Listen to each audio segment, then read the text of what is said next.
दोस्तों, स्वागत है आपका हमारे चैनल में। अगर अभी तक आपने हमारे चैनल को सब्सक्राइब नहीं किया है तो हमारे चैनल को सब्सक्राइब कर लें। नई बहू और सास का बनवास। दोस्तों, एक शहर था तेज रफ्तार जिंदगी वाला, जहाँ ऊंची इमारतें थी मगर रिश्ते धीरे धीरे बोने होते जा रहे थे। उसी शहर में रहते थे अमित और उसकी माँ सुधा।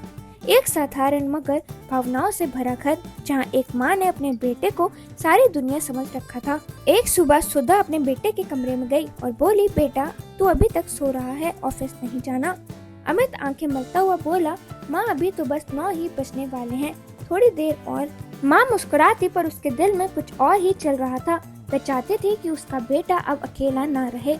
उन्होंने अपनी सहेली कविता को फोन मिलाया, जो रिश्ते जोड़ने में माहिर थी। कुछ ही दिनों में कविता ने एक लड़के की बात की। संजना नाम था उसका, सुंदर, सांस्कृतिक और मीठी बोली बोलने वाली।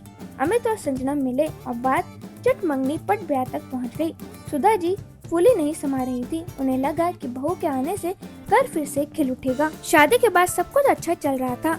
एक दिन संजना ने किचन में आकर सुधा जी से कहा, माँ जी अब ये आप सब मत कीजिए, मैं हूँ ना, आप बस आराम कीजिए। सुधा जी के मन ही मन सोचा, क्या सौभाग्य है मेरा जो इतनी समझदार बहू मिली। एक दिन सुधा जी सब्जी लेकर लौटी तो दरवाजे के पास रुक गई। अंदर से आवाजें आ रही थी। संजना अपनी सहेलियों से कह रही थी, तुम लोग कितनी लकी हो, तुम्हारी सास गांव में रहती है, मैं तो नौकरानी बन गई हूँ। ये सब तो अमित को वश में करने की चाल थी। अब तो बस इंतजार है जब वो पूरी सैलरी मेरे हाथ में देगा। सुधा जी के हाथ की थैली गिर गई। दिल टूट चुका था।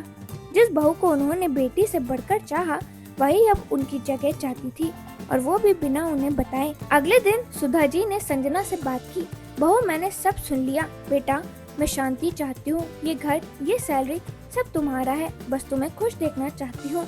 पर संजना का चेहरा सख्त हो गया। माँ जी शांति तो आपके जाने से ही मिलेगी, आप कल ही वृद्ध आश्रम चली जाइए, अमित को मैं संभाल लूंगी। पूरा सुधा जी की जिंदगी की सबसे लंबी रात थी।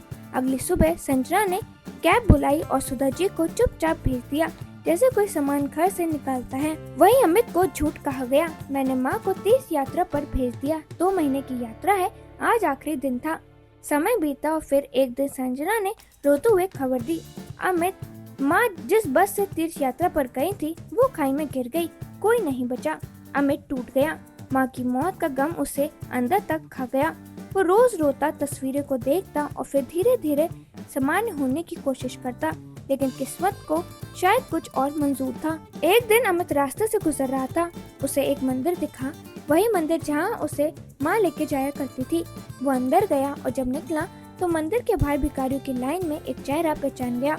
वो चेहरा माँ का था।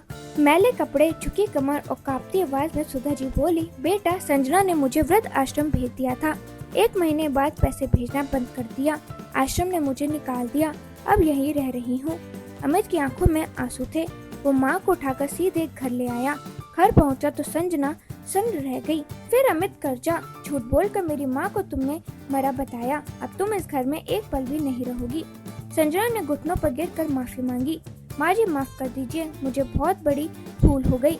सुधा जी ने भीगे आंसुओं के साथ सिर हिलाया, नहीं बहू, बहू तू तो लक्ष्मी होती है, घर से लक्ष्मी निकाल कर कौन सुखी हुआ है। माँ जी ने कहा, अमित खबरदार जो इसे घर से निकाला, मेरी जिंदगी में बहुत दुख देखे हैं, पर मैं अपनों को टूटते नहीं देख सकती। संजना सुधा जी के चरणों में गिर पड़ी, माँ जी अब मैं आपकी बेटी बनकर रहूंगी, मुझे एक मौका दीजिए। सुधा जी ने मुस्कुराकर उसे गले लगाया और तब उस टूटे हुए घर में फिर से एक रिश्ता जुड़ा। दर्द की राख में से उम्मीद की एक चिंगारी फिर से जल उठी। तो दोस्तों, इस वीडियो से हमें ये सीख मिलती है कि माँ को कभी बोझ मत समझो। जिनके आशीर्वाद से घर बसते हैं, उन्हें ही बेघर कर दिया जाए तो दीवारें भी खामोश होकर रोने लगती हैं। तो दोस्तों, अगर आपको ये वीडियो पसंद आई होगी तो प्लीज लाइक करें, कमेंट करें और चैनल को सब्सक्राइब कर लें।